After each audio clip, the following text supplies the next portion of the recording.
The CNBC app. Global market news in one place. Customizable sections and personalized alerts. Stocks tracking, interactive charts and market insights all in your hands. Stay connected.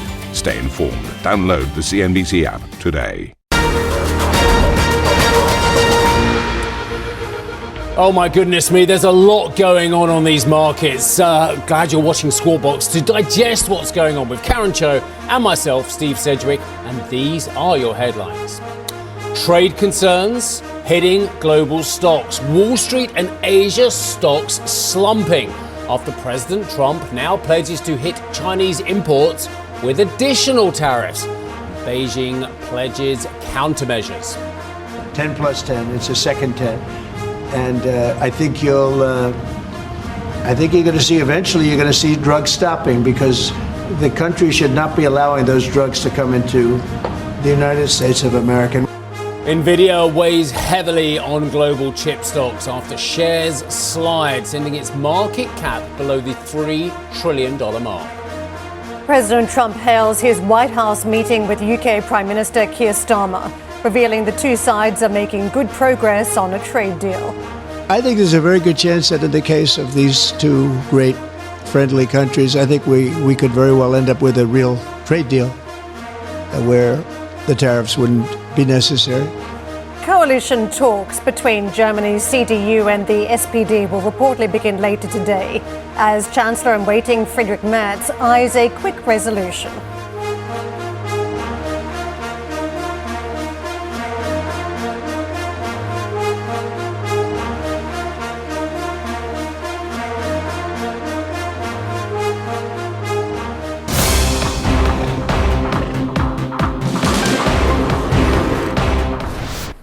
There's a lot of tariff talk, but in the backdrop, there's been a lot of earnings too. And what we're seeing moving very aggressively has been chip stocks on the back of Nvidia yesterday. Don't forget the stock, the company reported, market had a lot of unanswered questions around DeepSeek. And don't forget, this really goes back to the heart of the change in trade policy, dating right back to the first Trump administration, a much stronger line against China. That carried on with the Biden administration. The Chinese came up with fantastic technology on the cheap, and those DeepSeek questions have really thrown down the gauntlet to the likes of Nvidia and others about how much compute power is now required and just what it means for the AI cycle, how quickly we're going to be moving from training chips to inferencing, and whether the very expensive spend to date from the hyperscalers is justified in that type of environment. So too many unanswered questions for Nvidia out of the earnings report, and the stock down heavily in session, 8.5% as the market digested the news. And right across the board, you can see chip stocks caught up in a rout. And don't forget, these have been the high flyers of the market, not just in their own ETF in the Philadelphia Semiconductor, but more broadly for the market. Dominant plays for the US technology sector, for the NASDAQ, for the S&P 500, and you can see that selling yesterday, destroying some of the trade that we saw on the broader stock markets. And that's been one of the issues, the heavyweight performance now of this area of the market. So Nvidia losing its position from the $3 trillion club. The US markets, let's take a look at that impact from the red emanating from the technology names. FANG stocks too have been under pressure as well, and you can see the NASDAQ trading down about 2.8% in session, taking with it the S&P 500 down 1.6%. The Dow caught up in some of the selling yesterday, and in fact one of the laggards there was a technology name that has been an AI trade, which was Salesforce. So somewhat of a rude shock transpiring in that area. But don't forget the tariff threat too coming back into the mix. And I've got to say, yesterday, as Trump was talking about tariffs and applying those threats, the market was somewhat cautious, but then the selling really ramping up later in the day. So the tariff threat and how it touches quarters of the markets really having an impact. And don't forget, that goes to the heart of whether we're talking about stagflation and what that means for the growth scenario for the US economy. Now, spilling across to the Asian markets, as we talk about tariff threats and the application of tariffs on the Chinese market, that is what the big threat is today. And we'll get into the weeds on that. You can see the instant reaction is negative. We've got Hong Kong stocks down. Again, this has been a market that's been trading on the AI theme, Tariffs now catching up with these markets, 2.9% down on Hong Kong. Japanese stocks, similar vein there. We've got Shanghai and the Kospi down 3.4%. Asian semiconductor plays in particular in response to the Nvidia story. This is how they look. We're down 5% on Tokyo Electron, Samsung Electronics in the red as well. And across the board, you're seeing some selling action there. But it is a tariff-heavy story today that we're watching around Canada, Mexico, China, and also Europe. And don't forget this time yesterday, we're talking about the potential for cars and other goods in Europe to be targeted. The markets yesterday were still somewhat resilient, modestly downbeat. This morning, it looks like we are on course for more selling pressure. Steve. Yeah, there's a lot to digest, and you've done a fantastic job there, Karen, as well. I will just say one thing to our viewers, though. What do you think the difference between the S&P 500, the big US barometer, compared with the Euro Stock 600 is, the big European barometer is, since the inauguration? You know, Europe, tariff threats, America first at the same time. Surely this S&P has surged ahead of the Euro Stock 600. Surely the differential is enormous. It's an 11% difference between the Euro Stock 600 and the S&P 500 since the inauguration. And I bet you can't guess which way it is. Maybe you can after my tone. Right, let's move on. President Trump has confirmed tariffs against Mexico and Canada will go into force as planned on March 4th, whilst also hitting China with an unexpected additional 10% levy. 10 plus 10, it's a second 10. And I think you're going to see eventually, you're going to see drugs stopping, because the country should not be allowing those drugs to come into the United States of America, and we're not going to allow it to happen. So that goes on the 4th of March. And then on the 2nd of April, we have reciprocal tariffs. That's reciprocal, where we charge countries what they're charging us. And nobody should have a problem with that. We have reciprocal, it's reciprocity. It's something that I think everybody I've spoken to said that's fair, and it is. Everybody he's spoken to says it's fair. There you go. China's Commerce Ministry says it will take all necessary countermeasures to defend its interests, accusing the US of shifting the blame and saying it has one of the strictest anti-drug policies in the world. Sam, just on the broader talk, and Sam joins us well, by the way. Good morning, Sam. I find this fascinating. My understanding is, and I may be wrong, I very often am, that the Chinese don't know who they're supposed to be talking to in the US administration about trade talks. They don't know who the key people are, whether it's at Trade, Commerce, Council of Advisors, Trump himself, in order to actually negotiate some form of trade renegotiation. Is that correct, that the Chinese are a little bit bemused of who they're supposed to be speaking to? Yeah, I think so very much, Steve. Good morning to you and Karen. I think, the fact that Trump's team is still very much taking shape, particularly over at the Commerce Department, that's been particularly interesting as far as some of the figures he's put there with some of the export controls that the Chinese are wondering who they should speak to here. No doubt the market has been really on the edge of their seats, waiting for some sort of Trump-Xi summit or phone call. So far, that has not materialized, but it does very much seem as what we're seeing here with additional tariffs being put on China and China's now response in the last hour, that we are going down the path that is leading to the negotiating table between these two sides. Whether President Xi, whether it's him himself in a meeting with Trump or via some of his other people within the leadership, are able to then ward off some of these tariffs, and they can actually come to terms and hammer out some of their differences over the trading relationship remains to be seen. And that very much speaks to the performance we're seeing in the markets. But as you mentioned, the Commerce Ministry hitting back over in China just in the last hour or so with some fairly stock standard language as to what they think of this. No real huge surprises here. Very much slamming this as that we know they've called this protectionist. We know they're going to protect their rights and interests. What we're waiting to hear based on that wording is whether China has anything up its sleeve with regards to more tit-for-tat tariffs or non-tariff measures, which it has chosen to take the approach on with regards to export controls and making life a bit more difficult for US companies doing business in China, but also, of course, some of the targeting of these US big tech companies as well. We also heard, which was far more interesting, I suppose, from the Public Security Ministry, which has been talking about actually adding 7 new precursor chemicals to its regulatory list, and also 24 of them to an export control list. Now, of course, Trump, as you heard there in that soundbite before you came to me, Steve, he is putting these tariffs on China over his concerns about fentanyl. There has been nothing with regards to the failure of the Phase 1 trade agreement. There's been nothing about trying to change, China's structural economic or changes structurally to China's economy, which certainly was the nature of the conversations under Trump 1.0. This has largely been about the flow of these drugs. And so the way that China is likely to frame this now that we've heard this announcement is that we have done our bit. This is not our problem. This is an American problem. They did, under the pressure from the Biden administration, that is China, actually crack down on the precursor chemicals that goes into this fentanyl already. So no doubt they are going to be framing this as, we are doing our part to address some of your concerns here. But, you just wonder exactly how much more they can do. The other part of this story is, of course, what China is going to be able to do domestically, too, with regards to putting up a shield or a guard to insulate itself as far as a policy offset is concerned from any economic impact that these tariffs are going to have.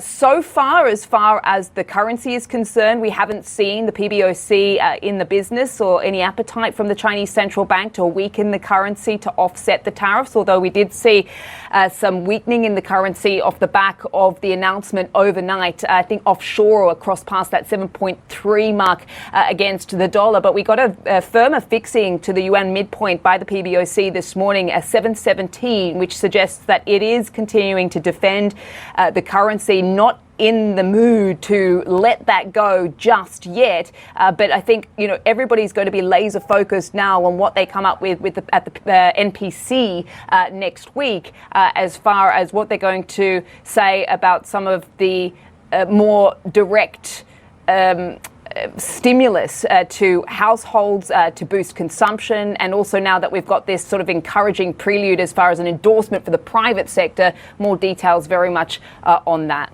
I'll send things back to you. Yeah, those big meetings in China next week, absolutely fascinating. Sam, great coverage. Thank you so much indeed. Right.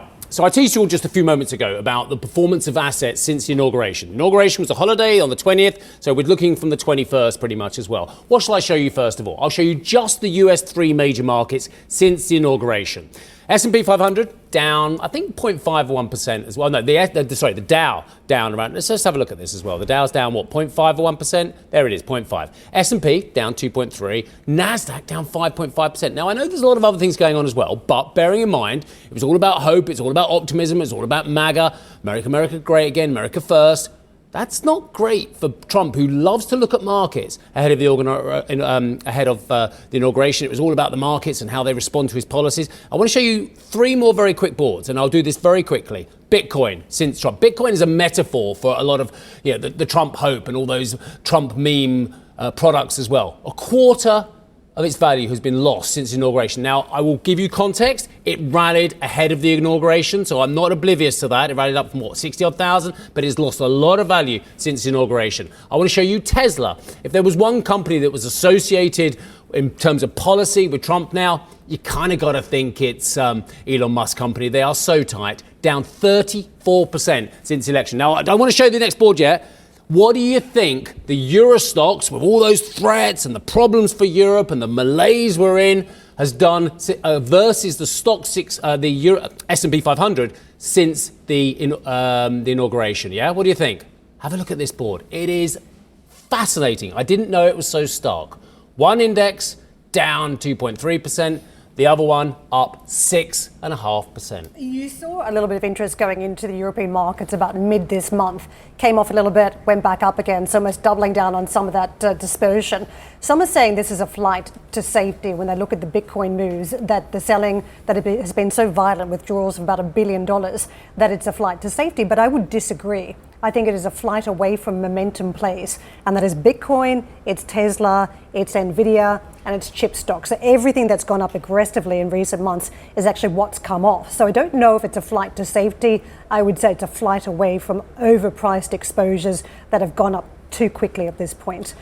Yeah, I think momentum and the Trump trade are synonymous. So I think we're actually completely agreeing. Let's see if we can find someone who can disagree with us. We've got Mark Cabana with us, head of US rates at Bank of America. Mark, what's been fascinating recently has been the interpretation of markets of what Trump is fixated on, that it's not necessarily the stock market anymore, it's bonds, rates and the dollar. Do you think he has switched focus and is suitably concerned about long-term borrowing costs? Sure. Well, first of all, thanks so much for having me. It's a privilege to be here. I think that the market still very much believes in what we describe as the Trump put, which is that his scorecard is primarily the equity market, and many risk asset investors believe that if there's any policies that come out of the Trump administration that are negative for risk assets, that they will be quickly dialed back. And what we think may be happening in the market right now is that it's reassessing that assumption. The markets seem to believe that the Trump put was almost always struck at the money or at the high watermark, and it's now realizing that, maybe it's not that easy. Maybe there won't be a quick fix to some of these policies. Now, to your question more directly, we have heard that, well, actually, maybe the focus is not risk assets, but it's rates. I will tell you, if that is indeed the case, and I don't know if it is, but if that is indeed the case, then it probably means that risk assets will suffer more, and that will put some downward pressure on rates. We do see risks that if risk assets continue to face headwinds, at least outright or versus others in the world, that is going to put further additional downward pressure on rates. And to some extent, that may be what the Trump administration is indeed looking for. The market has seized upon this tariff news and rolled with it to a stagflation threat, the concern that now we're talking about fragile growth, and Bessent was talking about whether there was some brittleness in the US economy. That combined with inflation, if tariffs are coming from just about every turn at this stage, we're talking about blanket tariffs now from allies and so-called foes as well. Doesn't that mean that there is a stagflation threat that needs to be priced into markets? Yes, and you may also be seeing some of that. Now, when we think about stagflation for any central bank, especially the Fed, we think that inflation expectations matter a lot. So if you're seeing a stagflationary environment but increasing inflation expectations, the Fed can't be dovish in the face of that. If inflation expectations, however, are stable, then they can look through inflation and focus on growth. Now, the Fed tells us that they still think that inflation expectations are quite stable. We agree when we look at the broad set of measures, but some are ticking up. University of Michigan, 5 to 10 year ahead, is ticking up. Conference Board data earlier this week, souring consumer sentiment, but higher inflation expectations. That's exactly where I was going to go. And if that continues, what really worries me is that risk assets who've been looking for the Trump put and may not get it are then going to be expecting a Fed put. And the Fed may not be able to deliver that because they're going to say, no, we're still worried about inflation. And imagine... Eggs matter, even though they're such a tiny percentage of the overall CPI, eggs matter because they're emotive. It's all very well for Biden to turn around to Americans and say, you're better off, the economy's been growing. But if they feel poorer, then they are poor and they're going to vote in a certain way. And they're also going to vote in two ways.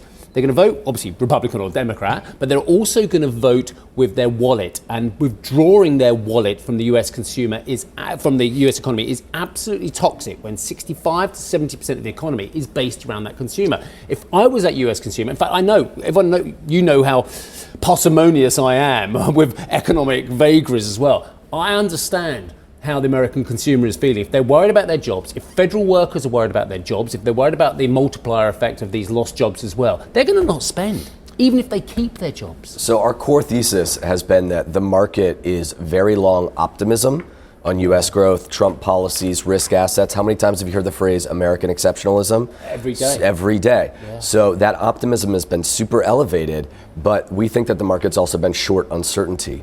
And we're so uncertain about exactly what's going to happen with tariffs. And because of that, it's not just consumers that will be feeling that, but importantly, businesses will. Businesses we know like certainty more than anything. And when they are uncertain, they dial back. But I was they listening don't to invest.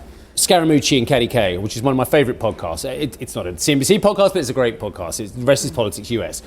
And they were talking, and they used the analogy, the emperor's got no clothes as well. So the whole of Wall Street, and let's be honest about it, a lot of those tech titans and billionaires, this is their analogy, have been kind of, saying, oh, Trump, you're great, your policies are great, everything. But actually, with the emperor's not going to close, it only takes one person to say, yeah, this isn't so great. And then suddenly they realise that there's a problem with the policy. Now, I'm not saying there is or not. I'm not making a judgment on his policy. But everyone at the moment, as you quite rightly say, been long on optimism. Who's it going to take to turn around, whether it's a politician or a business leader or a market participant or a set of all of the above, to turn around and say, this might not be so good for all of us?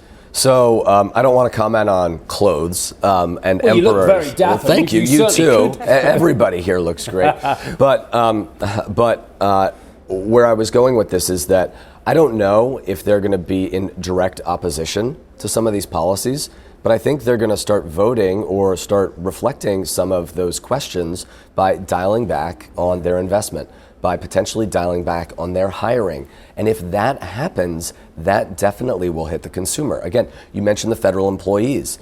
There were 1 million or so, I hear, that replied to Elon Musk earlier this week and told him the 5 things that they did last week to hopefully keep their jobs. And others are saying, don't get involved in this. But imagine how confident they are about their jobs. They previously were federal, well, they still are federal workers. They thought this is one of the safest jobs in the world. But now if they're questioning that, they probably are feeling less confident to go out and spend. Yeah. Because I think you get one element where you might have a certain demographic that are concerned not spending money because they are directly in the firing line of any efficiencies being extracted. But when you say businesses are not going to invest, I disagree, because there's a huge AI cycle unfolding, and these are the same businesses that cannot afford not to invest. So they're going to go after the technology gains. It may not fall across a certain demographic of the workforce, but they are still going to be pouring money into the US economy. To me, that says more bifurcation in the US consumer, more split in terms of economic performance as you drill down into the States. It's a great point, and I didn't mean a blanket lack of investment, but to me, when I think about tariff and tariff-related uncertainty, it's really the manufacturers who have to be pulling back to some extent. We've heard this from automakers like Ford in the US, deeply integrated North American supply chains. They are essentially suggesting that they're waiting for greater clarity before they can move forward. And I do think that as you see that has a bit of a cost. Another thing that I worry about is you were talking about risk asset wobbles. S&P is 5% or so off the highs. The wealth effect in the U.S. has likely supported a lot of consumption. And if that comes into question, then I do think we have to ask, well, for the wealthiest cohort in the U.S., who's been driving a lot of spending, how resilient will that be? I wanted to ask you about the spender stateside, because we've got these tariffs now coming into force on China, 10 plus 10. And we know that the Chinese product has been so cheap through the likes of Shein, Temu, other avenues, even through Amazon Marketplace. If this goes up, how does that impact the psychology of Americans that could afford things on volume, en masse?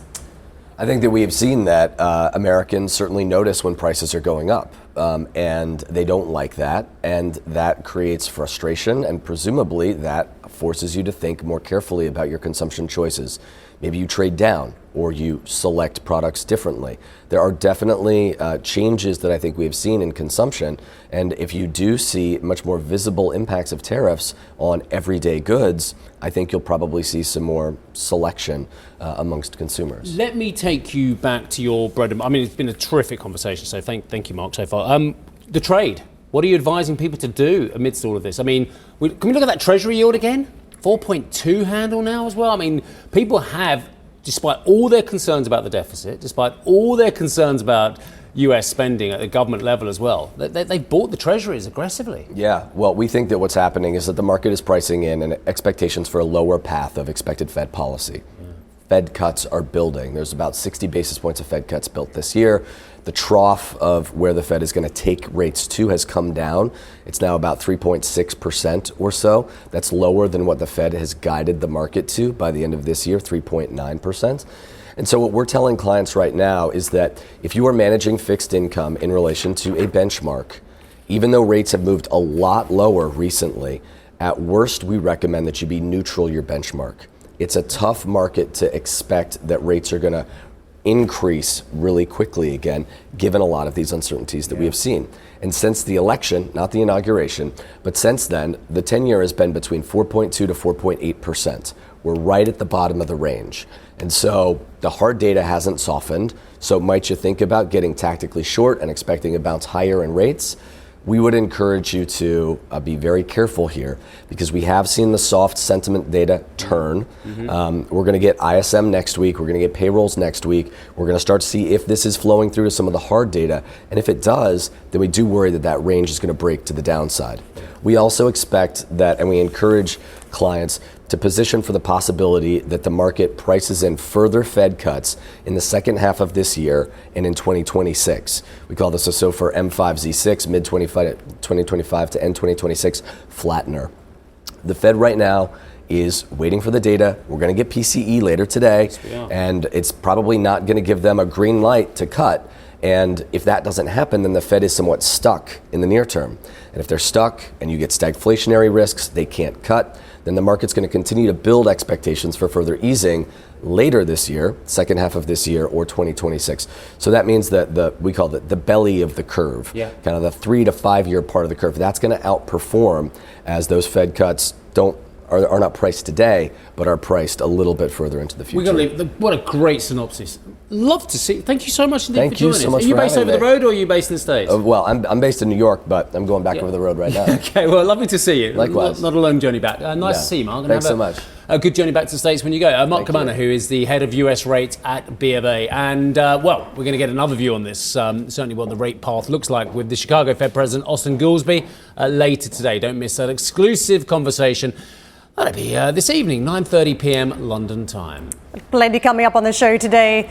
US President Donald Trump floats a trade deal which could spare the UK from tariffs. We'll bring you the latest from his meeting with Prime Minister Sir Keir Starmer. Plus, OPEC reportedly mulls whether to continue with April's planned output hike amid uncertainty around sanctions and tariffs. We'll have those details. And we'll be joined by the CEO of Veolia to discuss the group's full-year earnings. Don't miss that first on CNBC Conversation, 8:30 GMT.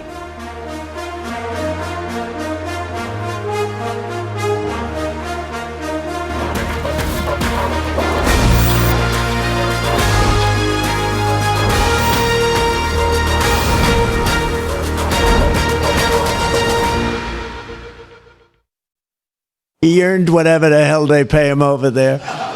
But he tried. I think there's a very good chance that in the case of these two great friendly countries, I think we could very well end up with a real trade deal where the tariffs wouldn't be necessary.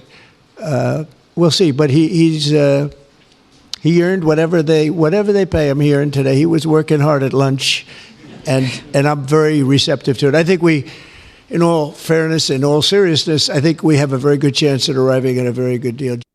Wow, not a lot of people expected that. We'll analyse this later. We've got a brilliant guest for you in 1 hour's time, trust me. That was Donald Trump, by the way, with Sir Keir Starmer, after the British Prime Minister presented the President with an invitation for what he called an unprecedented second state visit, signed by King Charles. Got to use all the tools in the toolbox, haven't you? British officials say the two countries are working towards a phased economic and tech agreement in a move that could see Britain avoid tariffs like the 25% levies due to hit Canada and Mexico next week. Mr. Starmer, for his part, said a potential deal would focus on AI and other advanced tech, saying the UK will seize the opportunity it offers rather than, quote, over-regulating it. Meanwhile, another deal loomed large on the agenda, a potential peace deal in Ukraine. Trump said he trusts his Russian counterpart Vladimir Putin to keep his word on a ceasefire, and said the US wouldn't need to provide a backstop through military presence, arguing the US presence in Ukraine after a potential minerals deal in itself would be enough of a deterrent. Well, Starmer reiterated his support for Ukraine ahead of Volodymyr Zelensky's US visit today. We've discussed a plan today to reach a peace that is tough and fair, that Ukraine will help shape, that's backed by strength to stop Putin coming back for more. Now, I'm working closely with other European leaders on this, and I'm clear that the UK is ready to put boots on the ground and planes in the air to support a deal, working together with our allies, because that is the only way that peace will last. Mr. President, in this new era, you're also right that Europe must step up. And let me tell you now, I see the growing threats we face, and so the UK is all in. Thank you for listening to Squawk Box Europe Express. For more market-moving news, you can head to cnbc.com. Or join us again on the show with Steve Sedgwick, Karen Cho, and myself, Arabile Kumete, weekdays on CNBC.